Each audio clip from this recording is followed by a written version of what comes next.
Hello students. आज करने वाले हैं क्लास 10th सोशल साइंस यानी कि सामाजिक विज्ञान का question paper solve.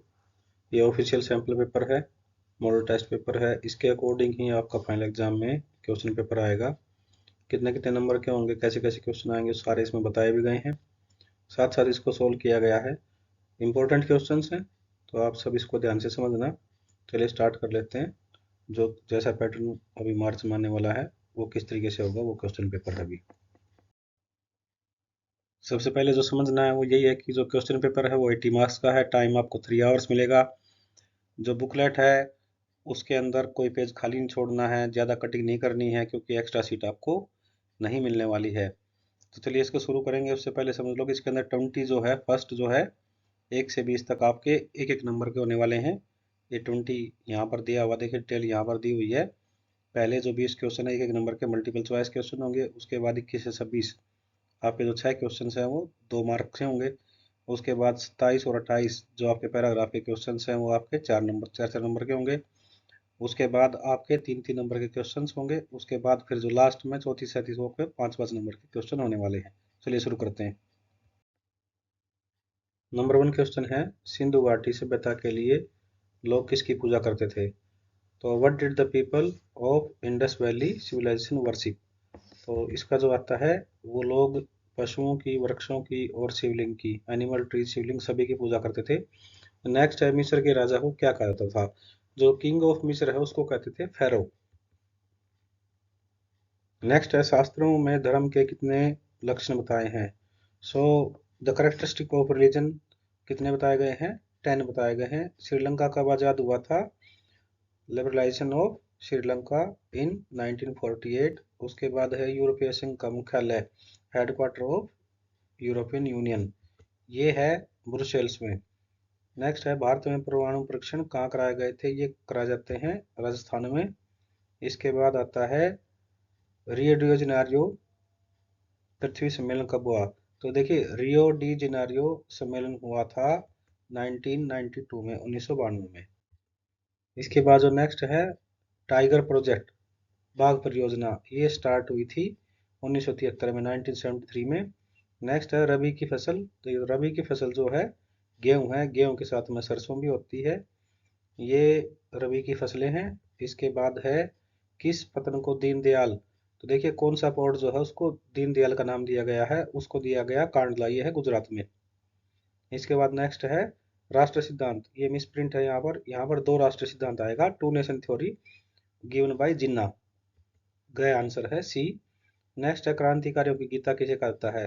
Gita of revolutionaries, इसको कहा जाता है कौमुदी, जो बुक है कौमुदी को। उसके बाद है, वर्ल्ड कंज्यूमर डे, विश्व उपभोक्ता दिवस, ये मनाया जाता है 15 मार्च को। उसके बाद आता है तृतीय क्षेत्र।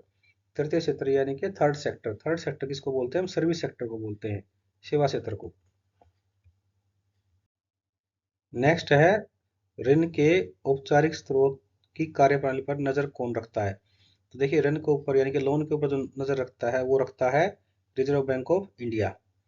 इसके बाद नेक्स्ट आता है, प्रति व्यक्ति आय की गणना, पर कैपिटा इनकम जो होती है उसको कैलकुलेट करते हैं हम डॉलर में।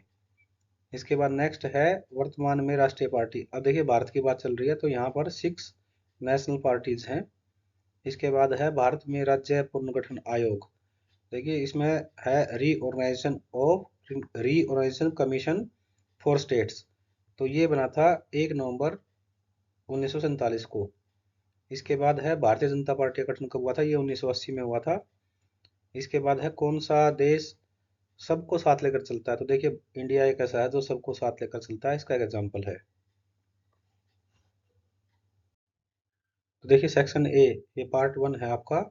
ये आपका हो गया है 20 मार्क्स का, एमसीक्यूज हो गए हैं उसमें 20। उसके बाद जो सेक्शन बी है आपका, दो दो नंबर क्वेश्चन आते हैं, इसमें 6 क्वेश्चन होंगे। एक एक करके पढ़ लेते हैं। सिंधु घाटी से बताए किन नगरों में किलेबंदी के साक्ष्य मिले हैं?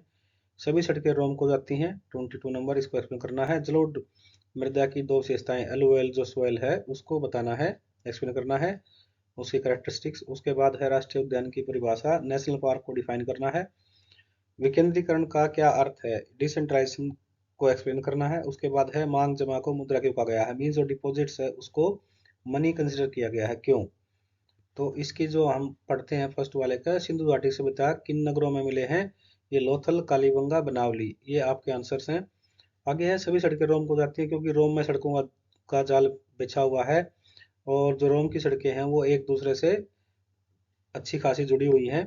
तो इससे पता चलता है कि वही सारी सारे एक दूसरे से जुड़े हुए हैं, इसलिए सारी सड़कें रोम को जाती हैं। उसके बाद है LOL 23। 23 के अंदर इसकी दो विशेषताएं क्या है? ये बहुत अधिक उपजाऊ है, फर्टाइल है, ये सॉइल फर्टाइल है, और दूसरा इसके अंदर पोषक तत्व हैं, मीन्स न्यूट्रिएंट्स इसके अंदर काफी ज्यादा है। उसके बाद है 24, राष्ट्रीय उद्यान की परिभाषा, मीन्स नेशनल पार्क को डिफाइन करना है।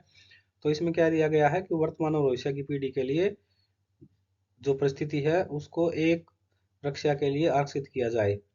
उसके बाद है 25, विकेंद्रीकरण यानी कि डिसेंट्रलाइजेशन। डिसेंट्रलाइजेशन का मतलब होता है डिवीजन ऑफ पावर्स, मीन शक्तियों का अलग अलग स्तर पर विभाजन करना। ये आंसर साइड में दिया गया है। 26 है, इसमें मांग को क्यों कहा गया है? क्योंकि मांग के माध्यम से जमा सभी जो राशि है उसको निकलवाई जा सकती है, इसलिए बताया गया है ये। इसके बाद आता है 27 और 28, ये दोनों आपके 4 नंबर के होंगे, यानी कि 27 फोर मार्क्स का हुआ, 28 भी 4 मार्क्स का होगा। इसमें क्या है, आपके सामने दो पैराग्राफ दिए होंगे। 27 में एक पैराग्राफ दिया होगा, उसके नीचे 4 क्वेश्चन होंगे। इसको आपने पढ़ लेना है। पढ़ने के बाद आप जब हम क्वेश्चंस करते हैं, फर्स्ट क्वेश्चन तो होता है भारत में किस प्रकार की प्रणाली है? तो भारत के अंदर कैसी है? बहुदलीय प्रणाली है। और बहुदलीय व्यवस्था किसे कहते हैं? जहां पर अलग अलग संगठन हो, दो या दो से ज्यादा संगठन हो। उसके बाद है बहुदलीय व्यवस्था हो गया। गठबंधन सरकार किसे कहते हैं? जब दो या दो से ज्यादा दल मिलकर के सरकार बनाते हों। और 2004 में कितने गठबंधन थे? तो कितने गठबंधन थे उस टाइम पर? उस टाइम पर थे 3। ठीक है, यहाँ तक ये हो जाता है 27। इसके बाद है 28 क्वेश्चन। ये भी 4 मार्क्स का है। इसमें एक पैराग्राफ दिया हुआ है, इसके नीचे 4 क्वेश्चन दिए हैं, इसको पढ़ लेना है। पैराग्राफ को मैंने इसको पढ़ लिया है। तो इसके नीचे क्वेश्चंस दिए गए हैं, मैं आपको इनको एक्सप्लेन कर देता हूँ। बहुराष्ट्रीय कंपनियां क्या होती है? जिनकी ब्रांचेज एक से ज़्यादा कंट्रीज में हों। उसके बाद विदेशी निवेश क्या होता है? जो मल्टीनेशनल्स हैं, बहुराष्ट्रीय कंपनियां हैं, वो जो इन्वेस्ट करती हैं उसको बोलते हैं विदेशी निवेश।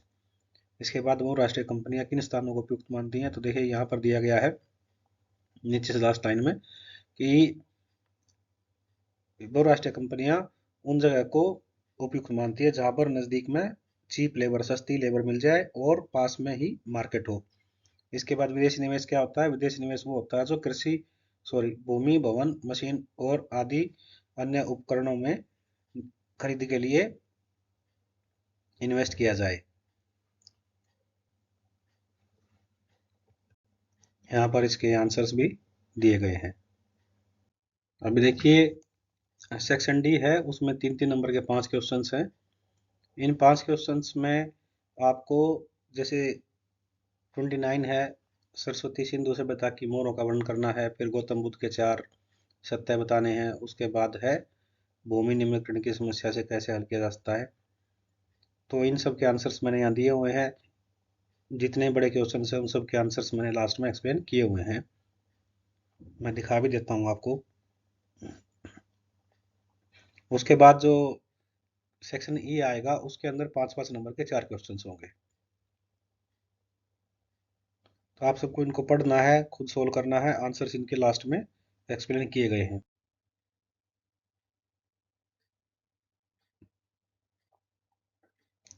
उसके बाद जो आपका लास्ट है 38, वो आपका मैप वर्क के लिए है। अब आगे आते हैं इसके आंसर्स। आंसर्स को मैंने एक्सप्लेन किया हुआ है, तो आपको पहले खुद इसको खुद सोल्व करना है। खुद सोल्व करने के बाद में आपको अपने आंसर्स मैच करने हैं। चलिए एक एक करके मैं आपको दिखा देता हूँ। ये सारे मैंने आपको समझा दिए क्वेश्चन के साथ साथ। ये भी मैं समझा चुका हूँ आपको, जो क्वेश्चन किए थे हमने 26 नंबर तक मैं आपको समझा चुका हूँ। 27, 28 भी मैंने एक्सप्लेन कर दिया उसमें। इसके बाद है 29, ये भी मैंने आपको बताया था। तो आपको यहाँ पर जो आपके बड़े क्वेश्चन है 5-5 नंबर वाले, 3-3 वाले, वो सारे इसमें दिए गए हैं। आप इनको नोट कर लें, पहले खुद सोल्व करने की कोशिश करना।